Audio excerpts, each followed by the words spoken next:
This is Revolution at Sea with John Curtis Perry.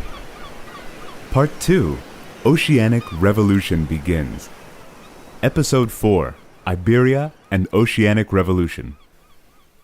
We now come to the heart of our subject, Oceanic Revolution, and we first move to the shores of Iberia, Portugal and Spain, from which it sprang.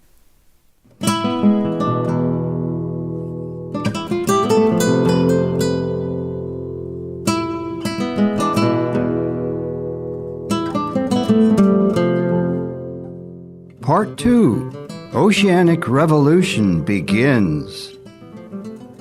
What we arguably might call the two greatest transformations in modern history were both of European initiative and would propel the North Atlantic into global preeminence, which it would maintain well into the 20th century. The first was an oceanic revolution, erupting at the turn of the 15th century, the late 1400s and early 1500s. The second transformation would be the Industrial Revolution, beginning around 1780. Both had oceanic impact. It is the first that I want us to think about now. Over 3 centuries from the mid-1400s to the mid-1700s, Europeans opened the oceans of the world to sustained communication by exploiting world watery space in addition to terrestrial. They created a new kind of political and economic organism that was both global and oceanic. Both these characteristics carried powerful impact. Moving outwards, Europeans made the Atlantic the inland sea of Western civilization, and by tapping the energy of wind and current, made the world ocean a newly available space. They fashioned a web of interconnected avenues and arenas, serving as conveyor belts in saltwater space, thereby hugely expanding the scope of world commerce and cultural interactions, although the content remained thin. By bringing their wars and their politics to that saltwater space, Oceanic Europe introduced the idea that sovereignty over the oceans could be claimed. By their ability to dominate the high seas, Europeans made the world ocean a European affair. But much of continental space, lying beyond the range of a seaborne cannon shot, remained untouched by European power and influence until much later. As one scholar puts it, the lords of the land coexisted with the masters of the sea. During this early modern period, until the Industrial Revolution, the world's states and societies remained very much compartmentalized, with limited interpenetration or even contact. Notable exceptions were zoological, animals and plants, and biological, microbial, which were interchanges affecting both parties, the Atlantic and the rest of the world. The new intercontinental commercial maritime trade was of great importance to Europe, but it brought minimal impact to the commercial life of African and Asian societies, whose ports Europeans frequented. America, the New World, was different. There, Europeans colonized large parts and early on brought demographic catastrophe to local peoples. This meant decimation of at least 1/10 of planetary population, perhaps even 20%. Peoples of the New World proved vulnerable to European diseases such as smallpox, measles, diphtheria. These people did not live in proximity with large domestic animals, especially cattle and pigs. Thus they lacked the immunities that closeness carried, and which Europeans experienced. Mesoamerican urbanization accelerated the process. It was said the mere breath of a Spaniard was enough to make a native die. How did it happen? We looked briefly at possible alternative initiators such as China, really the only serious potential contender. The short answer why that colossus failed to take to the ocean in a serious, continuous way was the agrarian focus of the established imperial order and its brilliant success that inhibited any impetus for real change. Private interests, exhibited in a big regional maritime presence, could not overcome the power of the bureaucracy and the firm grip of its conventional wisdoms. Why Europe? The subject is highly vulnerable to monocausal theorists and to the cultural narcissism of many historians in the Atlantic world. Economics, politics, sociology, psychology, geography, all play a role, but we have as yet no firm consensus. One of the reasons for European initiatives might be poverty. The impetus to move out came from the margin of the Western Eurasian margin, peninsular Europe, where poverty was conspicuous, especially on the coastal fringes.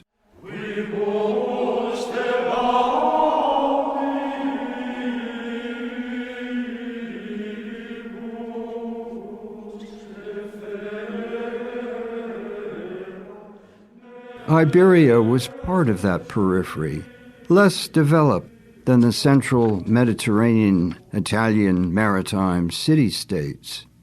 Iberia was more pastoral than agricultural or commercial.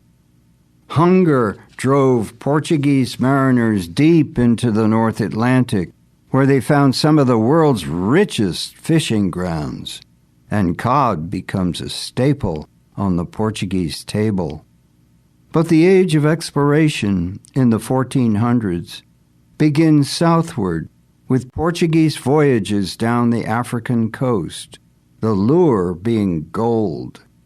Africa was a major source of that, and of slaves, too, as a commercial commodity.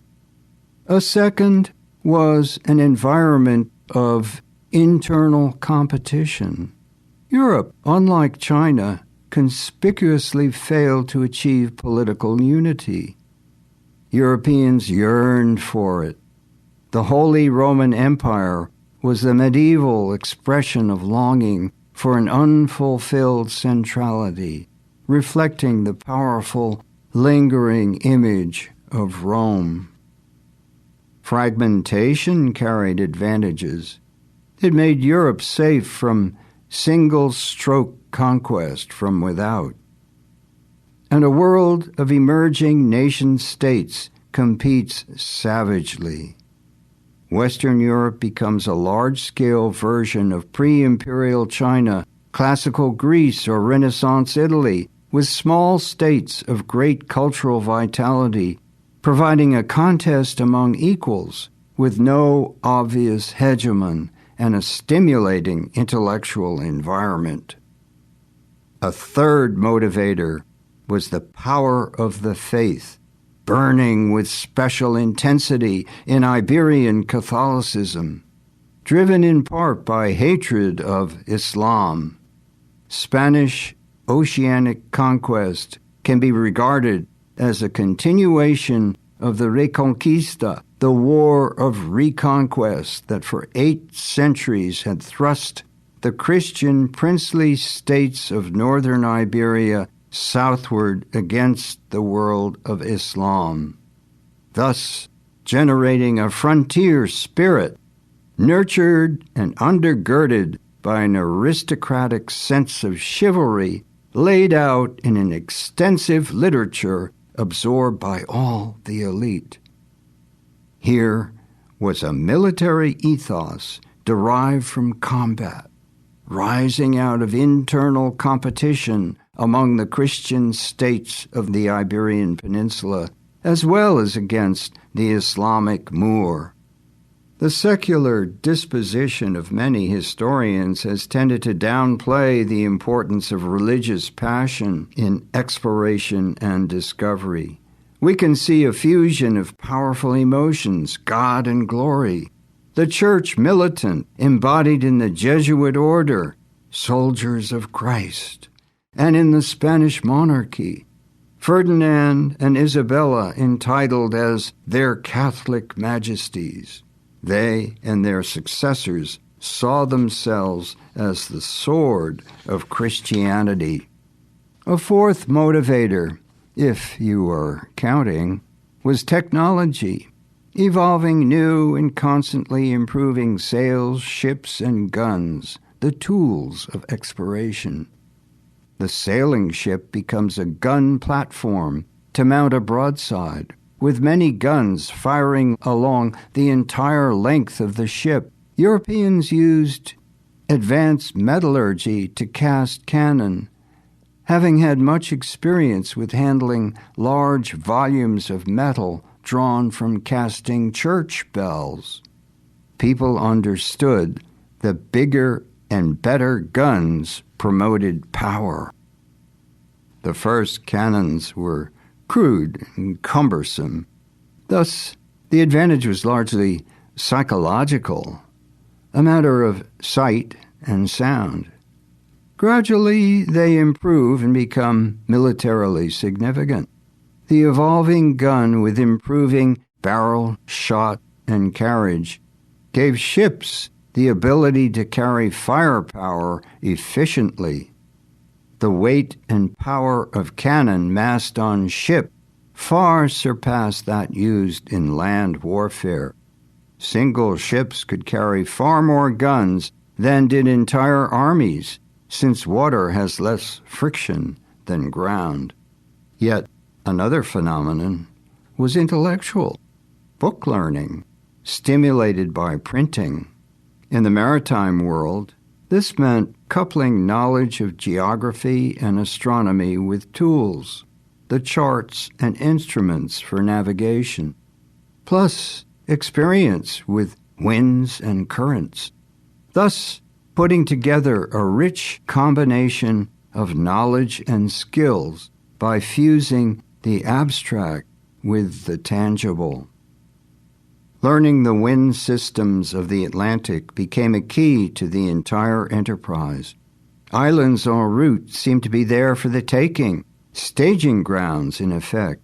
Notably, the Canaries served as a base athwart Atlantic trade winds, offering a central position in the Atlantic, providing access to wind systems leading to the Caribbean and the rest of the world, a major key to Spanish global oceanic success. The Portuguese used Madeira and the Azores as their bases. After mastering the high Atlantic, in 1498, Portuguese explorers in their sleek caravels rounded the Cape of Good Hope after shedding its first name as the Cape of Torments. They landed in Calicut on India's Malabar coast, and over the next century, the Portuguese created an intercontinental trading network, an edge gained by using ships effectively. For mariners, wind power meant endurance, the ability to travel great distances and to stay at sea for periods as long as the crew could endure it. Thus, with increasingly powerful gunned ships, Europeans created a new means of long-distance, even global, power projection. However, these sailing ships in remote waters had limited value in inshore, deltaic, riverine environments. Their advantage lay in deep waters where they could command a steady wind. There they could form an offensive force operating largely independently of the shore. The great world historian William H. McNeill judges the sailing ship armed with cannon as perhaps the first instance in which Western Europeans begin to leave behind other civilizations in at least one important aspect. Others may have had ships with guns, but they did not compare in quality with the Europeans. Thus came about a maritime phenomenon that was revolutionary in range, revolutionary in impact. Using the gunned warship in the time of scarcely more than one generation, 1492 to 1521, from Columbus to Magellan, in a great burst of energy, Europeans built the world's first global oceanic system, in part on the basis of existing regional systems such as the Indian Ocean. This is why they could do it so quickly. In the Atlantic, Europe had no rival. It offered an empty space, a new frontier to the west. The Pacific was totally new for Europeans, and so immense as to take much longer to explore thoroughly. Sailing under the flag of Castile, Magellan headed westward across the Pacific, enabling the King of Spain to boast that it was now a Spanish lake, thus making it a potential theater for power conflict.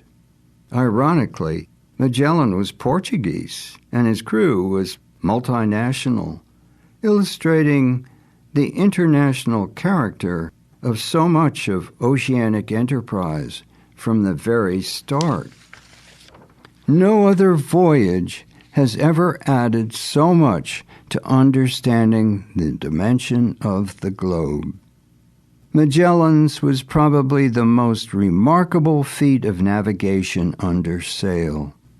Success was due to a sophisticated development of ships and ways to navigate them, with new weaponry aboard, backed by organizational frameworks and knowledge, capital, and people contributed by proto-oceanic Italian maritime city-states, notably Venice and Genoa. Oceanic revolution cannot be identified exclusively with any one European nation or society, but it began as an Iberian enterprise. And we can think of the Portuguese as pioneers. Join us next time in episode 5 as we follow the history of the pioneering Portuguese. Revolution at Sea is written and spoken by John Curtis Perry, with additional voicing by Jamie Rosenberg. Production by 1623 Studios in Gloucester, Massachusetts. Post-production and distribution by Albert Bouichade-Foray. Goodbye until next time.